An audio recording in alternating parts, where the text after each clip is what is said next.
Masih bersama dengan saya Surahman, di mana sekarang kita akan kembali melanjutkan panduan AI, di mana sekarang kita akan menggunakan AI untuk membuat dan mencari judul artikel, di mana nanti judul ini bisa kita gunakan untuk kebutuhan blog atau untuk kebutuhan website dengan memperbanyak jumlah artikel SEO. Namun berbeda dari judul-judul yang biasa orang buat, di mana judul ini dimulai dengan pertanyaan.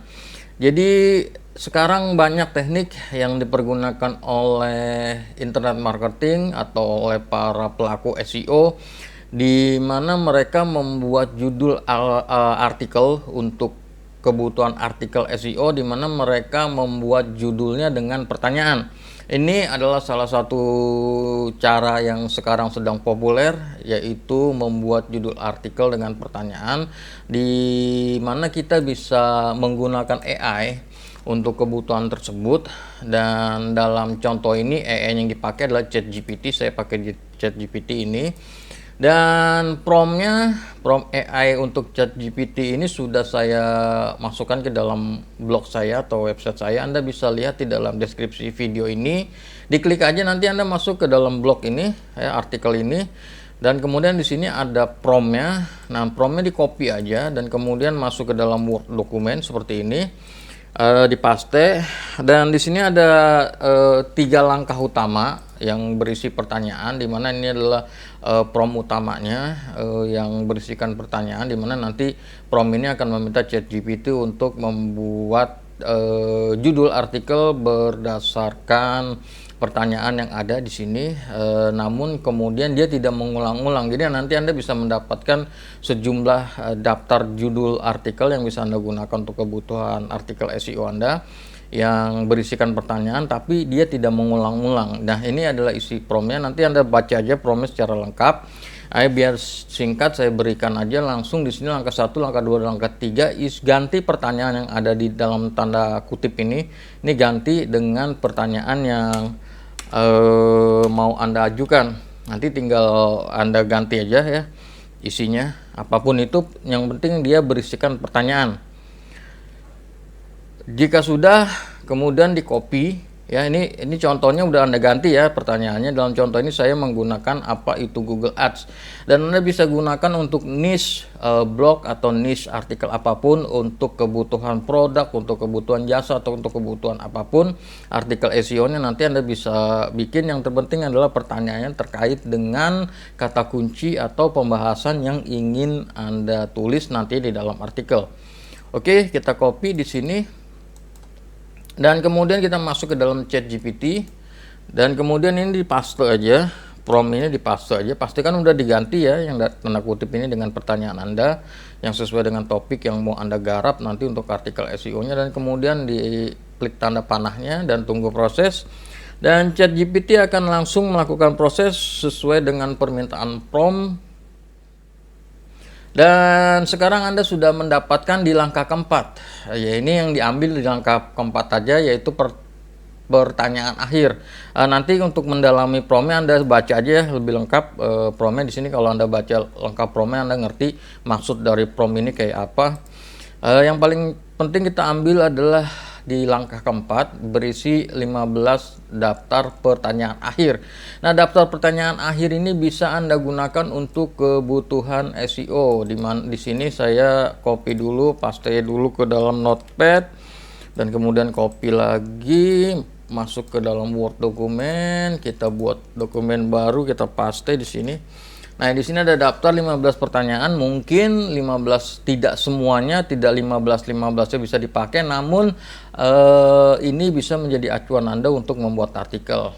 Apa perbedaan utama Google Ads dengan SEO? Itu adalah pertanyaan-pertanyaan umum yang kerap kali banyak ditanyakan orang ya, ada di benak orang tentang ketika kita bicara tentang Google Ads. Apa itu iklan PPC dan bagaimana Google Ads menerapkannya? Itu adalah pertanyaan-pertanyaan umum.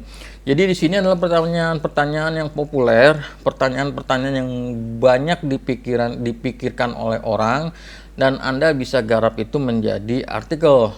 Dan agar dia tidak menjadi sesuatu yang global, dia bersifat menjadi segmented, maka pertanyaannya juga harus segmented. Oke, jadi semua kembali ke dalam pertanyaan di sini apa yang mau Anda bahas. Namun kalau misalkan untuk pertanyaan-pertanyaan atau artikel-artikel yang bersifat global, Anda bisa gunakan kata-kata global. Contohnya ya seperti yang saya tulis, apa itu Google Ads. Dan Anda mendapatkan pertanyaan seperti ini, bagaimana cara melacak efektivitas iklan yang dijalankan melalui Google Ads. Kira-kira kurang lebih seperti itu. Apa peran iklan display dalam strategi Google Ads? Itulah pertanyaan-pertanyaan yang kerap kali diajukan oleh orang, atau setidaknya ada di pikiran orang terkait dengan Google Ads, dan kemudian nanti itu diolah lagi menjadi artikel. Lagi-lagi Anda bisa menggunakan ini untuk kebutuhan Anda, namun kunci utamanya ada di dalam pertanyaan. Jadi apa yang mau Anda tanyakan, apa yang mau Anda bahas, Anda buat dia menjadi pertanyaan dan kemudian Anda olah lagi. Contohnya misalkan Anda jual sampo anti ketombe. Oke, misalkan contoh ya, Anda jual sampo anti ketombe, tulis saja apa manfaat sampo anti ketombe. Misalkan ya seperti itu ya. Ini contoh aja ya, contoh, kemudian kita copy. Oke, kita copy dan kita masuk ke ChatGPT. Dan ini kita paste di sini, kita enter. Dan ChatGPT akan memberikan jawaban. Dan ini adalah langkah keempat yang akan kita ambil. Kita paste, kita masukkan ke Notepad dulu. Dan kita paste ke dalam Word dokumen, contohnya di sini. Nah, di sini ada apa manfaat utama dari menggunakan sampo anti ketombe. Kalau Anda jualan sampo anti ketombe, Anda bisa gunakan pertanyaan ini dan kemudian dibuat artikelnya dulu. Dan buat artikelnya juga bisa dengan ChatGPT, dan di dalam artikel itu diselip-selipkan pesan promosi bahwa untuk mengatasi ketombe Anda bisa menggunakan sampo yang Anda jual. Kira-kira kurang lebih seperti itu. Nah, untuk membuat artikelnya tentu saja ada prompt tersendiri yang harus Anda gunakan. Nah, untuk promptnya tersebut Anda bisa dapatkan di dalam buku terbaru saya ya. Ya, jadi Anda bisa dapatkan di dalam buku Panduan Optimalisasi AI untuk Digital Marketing. Di situ lengkap Anda untuk mencari ide artikel, untuk meramu artikel, dan seterusnya, bagaimana Anda mengoptimalkan AI untuk kebutuhan digital marketing. Anda bisa baca di situ. Ada 3 AI yang digunakan di dalam buku itu, yaitu ChatGPT, Google Gemini, dan Copilot. Nah, nanti Anda bisa gunakan ketiganya untuk kebutuhan pekerjaan digital marketing. Jadi pekerjaan Anda menjadi lebih mudah dan bisa lebih cepat lagi. Silakan Anda beli buku tersebut. Buku tersebut sudah ada di toko buku Gramedia atau marketplace.